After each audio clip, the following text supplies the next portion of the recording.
All right. Aaliyah Wilson. Okay, I'm gonna have to read off this list because your accolades are extensive. So obviously a Muskogee, Oklahoma native, five-star recruit, two-time Gatorade Player of the Year in Oklahoma, 2016 USA Today Oklahoma Player of the Year, McDonald's All-American, and Jordan Brand Classic participant. I'm taking it back a little bit.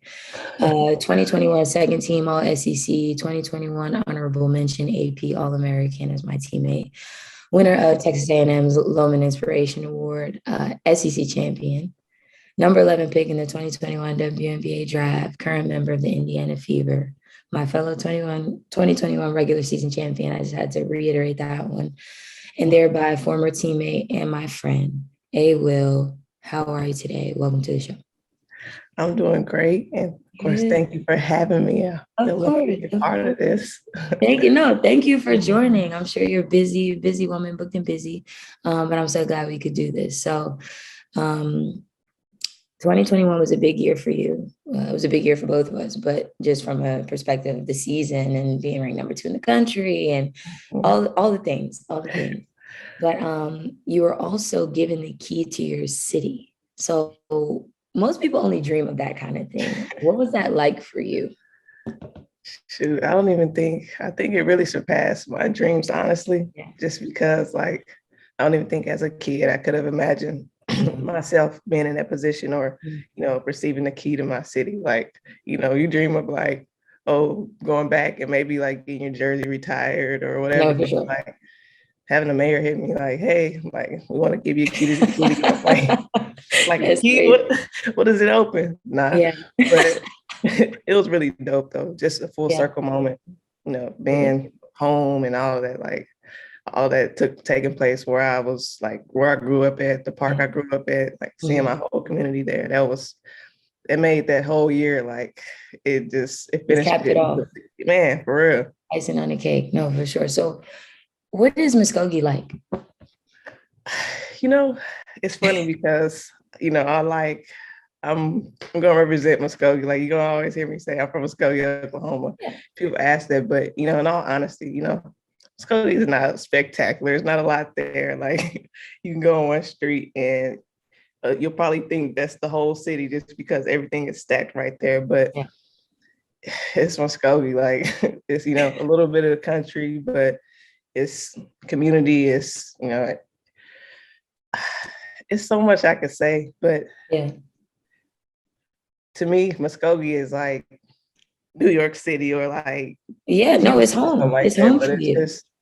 It's home, and it's it's part of my story and where I'm from, and I just own it. And you gotta have to take your own perspective of what Muskogee is. But to me, I think it's everything, and the people in it is what makes it everything. So of course. So switching gears a little bit, I wanted to talk about if for those who don't know, Aaliyah was not always an Aggie at heart, but you attended the University of Arkansas for your freshman year and then transferred out. So I'm sure so much as a transfer myself, I know how much craziness can go on and how much goes into that decision, but I wanted you to briefly just work through that and then, just talk about that for me a little bit. Like you say, that process itself is a whole nother world, but starting at Arkansas, knowing, what legacy I could have, had there and being that close to home and just knowing what could have been and then having to make that decision, knowing what was going to be best for me wasn't there. Yeah. I think just knowing, kind of having that tie, honestly, that Gary Blair tie and that, that SEC and that Texas A&M Arkansas, that kind of just clicked. I feel like that process itself was kind of really hard, being a freshman, and I dealt with quite a bit at Arkansas, a few health problems, stuff like that. And so just trying to figure out what was best for me and what was going to get me to the position I'm in now. It was kind of hard seeing that bigger picture at that moment, just because everything seemed like I just came up from McDonald's and Jordan Brand and all of that. How is this all happening? Yeah. Yeah. So it's having a grasp. Yeah. So having a grasp onto that and kind of really dissect what it was that I wanted and needed. Yeah. I feel like that was really hard being that freshman, but I think Texas A&M and the culture and everything that was going on, and the high and seeing where it was about to be, I feel like that kind of made it easier. And along with people that I knew was coming in, and probably one of the best decisions I made, honestly. And of course, I'm happy that I did make it. Of course. No, that's amazing. Okay. No, so everything you said, I mean, we didn't get into the nitty gritty of it, but as a freshman, it just feels like your world's ending, right? Because you make this decision intending for it to be the one, right? Yeah, nobody wants to transfer. Nobody, I mean, some people do go to schools, obviously, to maybe go higher or something like that. But more often than not, you pick your school, you're like, this is it, this is my place, these are my people. And then all of a sudden it's a complete 180 and things are flipped on their head and you just gotta make a move. But I'm obviously glad you made the decision. But so you mentioned your freshman year, you were dealing with some health problems and things like that. And I won't get in your business, but dealing with injury, right? Like that's something that you've had to deal with throughout your collegiate experience and then a little bit into your professional career. So in your first year post-transfer is so after your redshirt year, when you were eligible, you played in a few games and you tore your ACL. And then most recently, and correct me if I'm wrong, most recently you dealt with a foot injury, which kept you out of the beginning part of the season. So injury is not an easy thing for an athlete. And especially if you've already, like as a red shirt coming off, right? This is supposed to be your year, your coming out party, boom, derailed by this injury. So I wanted to ask if that was the most difficult thing you've ever overcome, and how did you even go about overcoming that mentally, emotionally? It was definitely very, very difficult. I think, of course, like you said, coming into that season, I was on the road. Like I just knew that was about to be a good year. And we're in Hawaii too. So like everything just seemed like it was like good. On the up and up. Yeah. Man, for real. And I think the timing of when it happened and where it happened actually allowed me to grasp onto it differently and handle the situation differently. Man, I think one, just in that moment, the emotions of the team when it happened and where I was at and watching like how the team played after it happened to me. Like, of course, I'm heartbroken, like trying to figure out, like what's going on. We're in Hawaii, so I'm not even really understanding. Like, I don't even know what's the real diagnosis. Yeah. But I think that moment itself, like, it was such a big moment. Like how the team reacted, how they like got together that next game and won. Like all the emotions within that. I think it was so big that I didn't allow myself or I to take over or really take over my mindset. I think also just being the competitors that we are, and just, I don't know, honestly, I go back to being from Muskogee, like being from where I'm from, stuff like that. It's kind of like I've been in positions where I've had to, work a little harder or, have to continue to believe in myself or use that as fuel to the fire. And I think honestly, just all those things really was what allowed me to kind of push through that and not give up or get in my own head or, use that as something to fall back on. I think it really just, it helped me grow like tremendously. It changed my perspective for myself and for others and all the others. So I'll say honestly, like you said, like I've dealt with a few injuries, but I think that's definitely made me even outside of the court. Like I feel like that's definitely made me kind of the person that I am today. Like I'm thankful for those injuries. Like I guess I can say that now, but I think it definitely helped but helped me grow into the person that I am right now. So. And we're thankful for that. Obviously, we'd rather it be under different circumstances.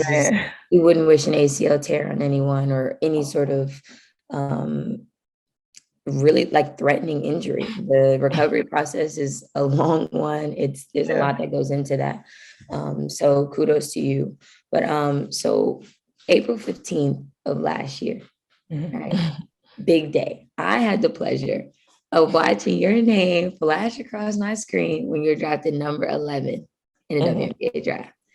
And I really want to know, like, what was that moment like for you? And because there's so much talk like before the draft, oh, this person, this team's gonna pick up this person and this person's going there and they would be a good fit. And you just never know where the cards are gonna fall. But just from a behind the scenes perspective for you, what was that moment like for you? And was your dream always to play in WNBA? First, my dream has always definitely been to be in the WNBA.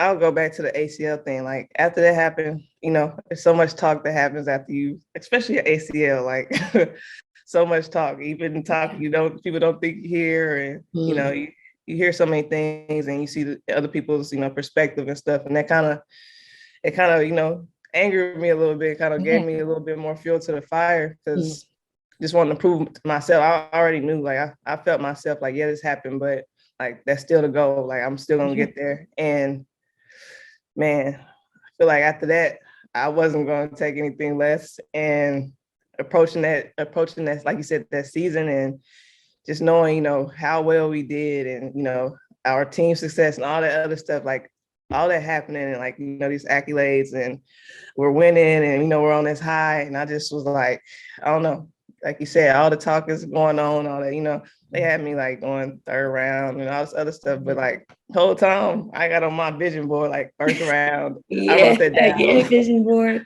I wrote that down, like, shoot, the season after I tried to come back from my ACL, I wrote that on the board and I just believed that. And I was going to keep putting in the work. And I don't know, that day came and, you have talks with the teams, prior to, of course, you don't always know. Of course, some people know. Lottery, I feel like most lottery drafts, whatever, they kind of have an idea of where they'll end up. But just that process alone itself, I know, like the teams that I talked to were like, they had like the latest I could have got drafted was like 8th or whatever. And I remember being at home. I wasn't going to go home just because I kind of wanted to I wanted to have that moment by myself. But I just love just having those moments. But I went home and man, I know my family was around and we're watching the draft. And I know like the 8th pick goes by. And I'm like, I don't want to say I lost hope, but I'm like crossing my fingers. I'm like, okay, I got there. I was like, oh, maybe, yeah. A little bit doubt there, a little bit of confusion, maybe. For sure. But I'm like, I had, 3 more, it's 3 more slots or whatever. And I'm sitting on the couch and literally, I think I was about to go get up to use the restroom. And like 11 pick, Aaliyah Wilson. And I just kind of froze. I'm like, and I think I called my mom's eye, like she's across the room, and like my best friends was next to me. Everybody just like stopped, and then just emotion after that. I don't know how long we froze, but I just know after that, like tears, everybody jumping on me, and that moment was just so surreal. Like I don't even think I could have imagined or dreamed of that moment, how it happened. And of course, man, this was a dream come true. I still don't even have really words to even try to describe everything that I felt in that moment, but it was just like full circle moment too. Like, I know I deserve this, where I'm supposed to be. This is where I've always imagined myself and believed in, myself being, and that happening was just like so crazy. Wow. I'm just like you're walking me through this. I'm just imagining that moment for you because obviously, like, I just have a tremendous amount of respect for you as a person and as a player, and just the things that you did, what you went through, what you put yourself through in order to get where you are. Like, you deserve it. Like that's never been a question. But yeah, I mean, that's incredible, and I'm still so happy for you. I just remember how, like, I started screaming in my house. My mother in the living room watching the same thing, yelling as well. It was, I don't know, it was amazing. So I have to ask, just because in college, right, they always talk about we're preparing you for life beyond, we're preparing you for life outside of college, and so on and so forth. So I have to ask, did you feel prepared for life in the WNBA? Obviously, there's a learning curve there, as far as being a grown woman and obviously playing in this league, but also just in general, like as Aaliyah, no longer at Texas A&M, graduate, moving on, did you feel prepared for this whirlwind? You know, I don't think that it's hard to say that you can fully be prepared for everything that comes with, the WNBA. Like that's, like you said, it's a dream come true. That's the highest level. Like all of us young girl basketball players like dreamed of that moment, like dream of being there, dream of all this. And so I think there's definitely stuff, especially on court, like as far as there was definitely things that prepared me, but I feel like there was a lot that I don't think you could just really prepare for, like that whole transition, like you said, going from college to the real world and, with these grown women and, everything's a business and everything's handled in a certain way. And just knowing how well we're taking care of it, like how well we're taking care of it A&M to, coming to the W where, they're still evolving and still growing and still figuring things out. So it's just, I feel like there's so many aspects that, you could break down, but yes, I do feel like I was prepared to a certain extent to the level that I could be prepared Okay. for. Just to handle all of it. I feel like you can handle certain things, right? And that's what college and all the experiences, the injuries, like those formative moments made you into who you are, but it allowed you to kind of build yourself a foundation so that when you did get into these circumstances, you could kind of find your way, even if it took some time and some frustration and so on and so forth. So, sure. I just had to ask. So not that I'm rushing your process because there's a lot more basketball for you to play, a lot more games to win, all the stuff, all the things. But what's after basketball? Like, do you have another wildest dream? I honestly would love to have a chain of nonprofits. And I want to, my big thing is like touching the community, like the youth, like especially going back home, like the area of Oklahoma, Muskogee, like starting there, like knowing, of course, all I can really use is my real life, experiences or what I've dealt with or people around me have dealt with, the people that have motivated me the most have dealt with, and just knowing what I did and didn't have, or, the paths I had to take just to get to this, place in my life and knowing that it didn't have to be that hard, or knowing that it didn't have to be that difficult, or I didn't have to do as much as I did. I don't want to say I have to do as much as I did, but it could have definitely been easier. And so just knowing that, I feel like one of my main goals in life, especially now and after basketball, is just being able to go back and help provide those opportunities, help, give people those, provide a light so you don't have to feel like you only got to dream this far because this is all I have and stuff like that. Just really wanting to touch the youth and those communities. And like I said, back home is where I definitely love to start. Of course. Of course. Okay. So that is a perfect segue into my next question, because we talked about it and we've talked about your passion for being a resource for people, right? Being a resource for, more specifically, impoverished youth. You want to be that guiding light. You want to be that face that says, I'm here to help you, that helping hand, right? But also to say, I made it out, like, so can you, what I mean? So I commend you on all of that. And I think that's incredibly important. And it also is a testament to, one, your character, but also just the people who are in the WNBA now. Like, the WNBA is one of the most outspoken, if not the most outspoken league on issues like LGBTQ allyship, or the protection and value of Black lives, right? Or women's rights, women's equality, things of that nature. So, I mean, you said this is where you belong, and I completely agree, from just who you are as a person, but obviously your athletic prowess, like all of that fits into it. But I also wanted to ask you, what would you say to those kids? Like, if there are any of those kids watching right now, young kids who find themselves in less than ideal circumstances, who don't see that light at the end of the tunnel, because that light is everything. What would you tell them? Honestly, I would say, all it takes is a dream, you believing in yourself, you want to put that work in, and you having faith in that dream or whatever it is that you want. And honestly, that, and don't allow the outside noise or what other people have to say or think be a reflection of who you are or what you do.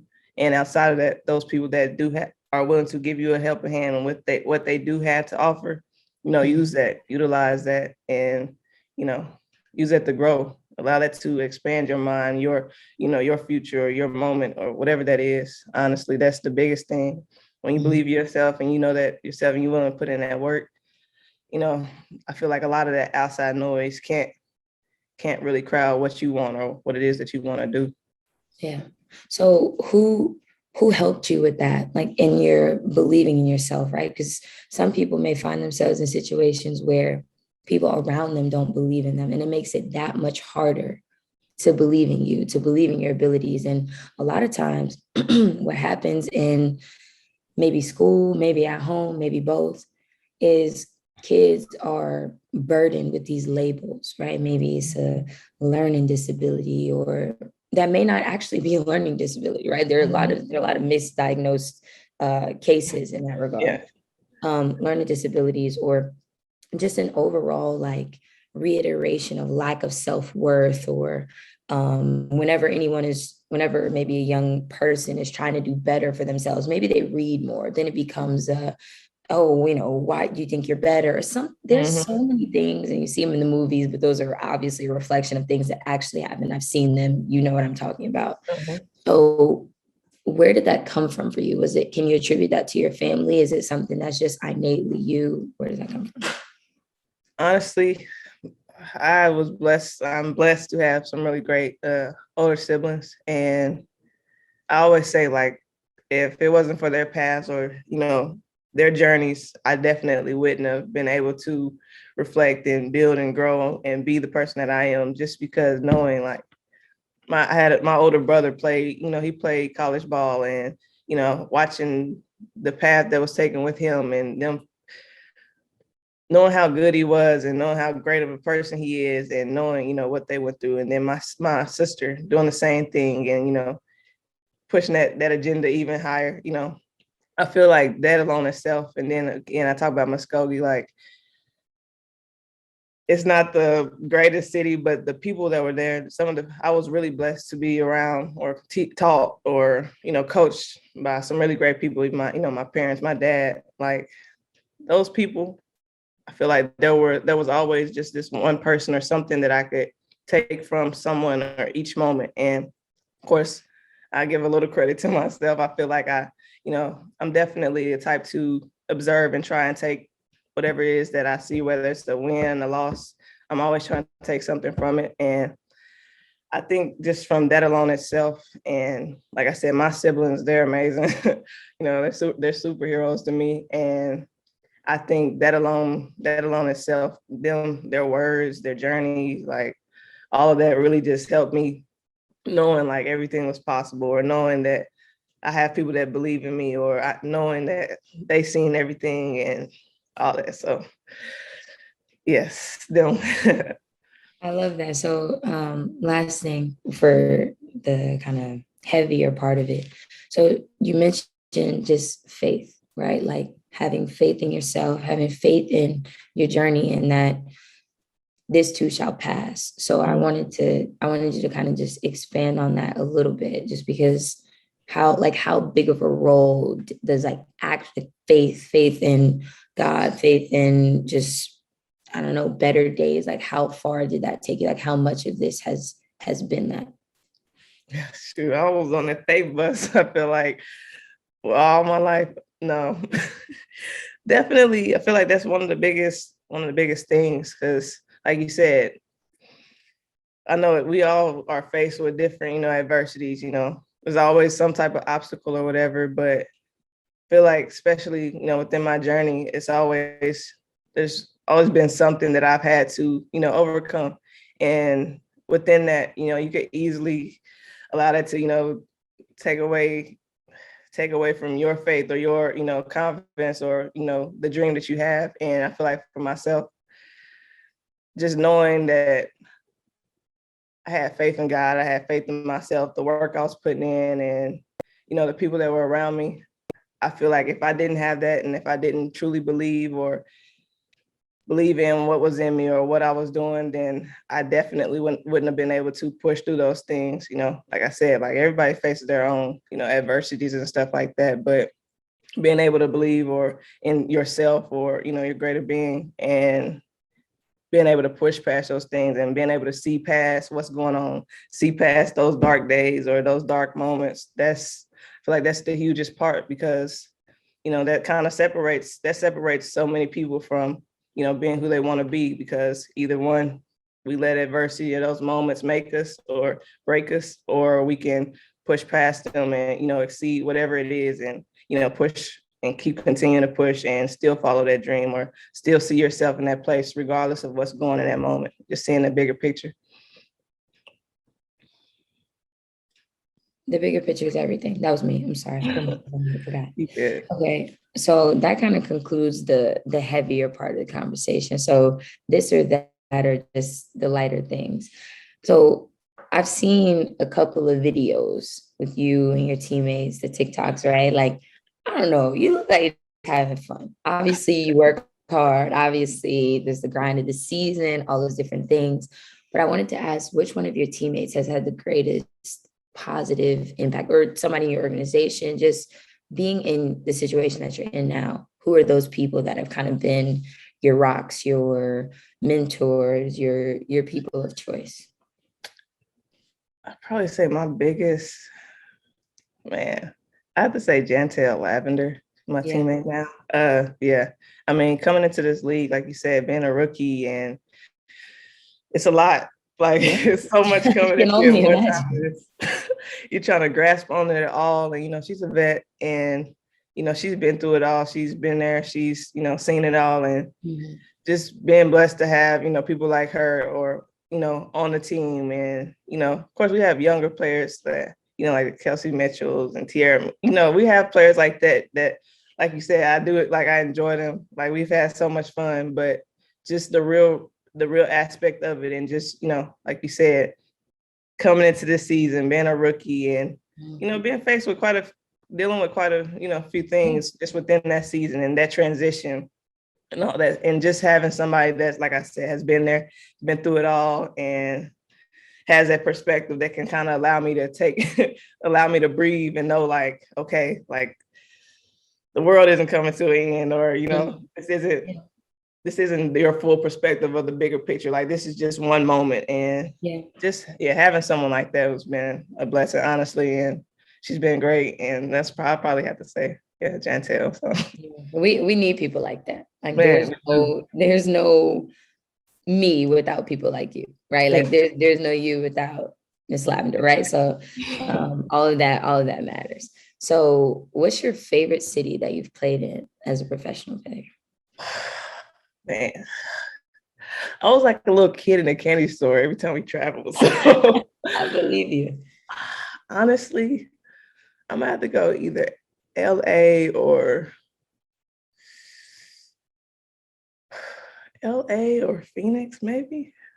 I really enjoyed the West Coast. I did. Yeah. Like, it was. Oh, you West Coast living. You like it? Man, I did. I cannot. Oh, Atlanta. Oh, you're like, okay. Okay, well, you got it. Yeah. I can see that. So one of those three. Those are the three. Okay. Yeah.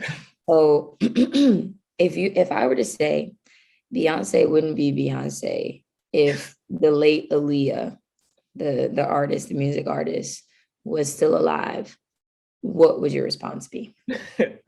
I would agree with you. I mean, I would, yes. And, you know, I feel like a lot of people would definitely argue with me, but I'm a music head. I love music, and just knowing how good she was, how great she was, how much of an influence she was, like, that early, that young. Not to mention her name is everything. But say about that, man, for real, like, her influence and everything, just that young. And of course, like you said, like, God rest her soul, lost her, but I truly feel that the legacy that she was going to leave, even the legacy she's left now. No, for sure. She still has an impact on people. Like she's still influential, which is kind of crazy to think about. Like it happened quite some time ago, her passing, and here we are, rock the boat. I listen to it like every day. You know what I'm saying? Like so put her style, her energy, everything, like her image truly is still something that we think about. Yes. So it is an unpopular opinion. Like I personally I'm not as much of a music lover as you, but just thinking about that, I was like, okay, well, let's talk about it then. Okay, so who's your favorite music artist? Like you are a music person, so if you had to choose, maybe okay, that was maybe a lot. Oh yeah, I know you're a little indecisive too, Virgo. Yes. So maybe top three. Top three. All right. So because I'm so indecisive, I'm going to give you a category of my top three. Okay. If we're going this artist, for me, okay, just for right now, okay. I gotta give Drake. I'm giving Drake his props always. I listened to, man, he did it to me. Sorry. I did. Gotcha. Brent, I like Brent Fires a lot. Brent, ooh, love me some Brent. Man, the vibes go crazy. Drake, Brent. You know, I don't listen to a lot of rap, but I do. Ooh. All right, you know what? I'm just gonna give you three like this. All right. Oh no, okay. Yes, Rod Wave, Dirk.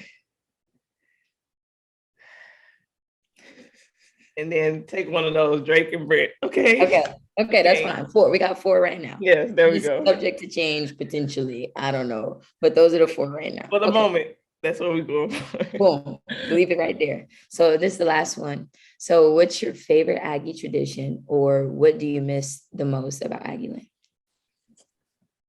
Man, I think it's a lot to miss, honestly, but I feel like within the team,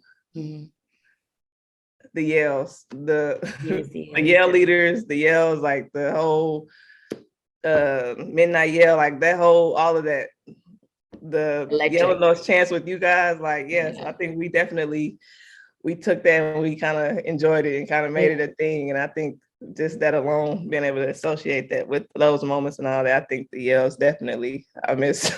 Okay, valid. So Aaliyah Wilson, thank you for your time. I've truly enjoyed this conversation. I have not had the opportunity to speak to you in a while, so this was great. I know you have probably a busy day ahead, and I just wanted to thank you again. Thank you for having me. I truly enjoyed it.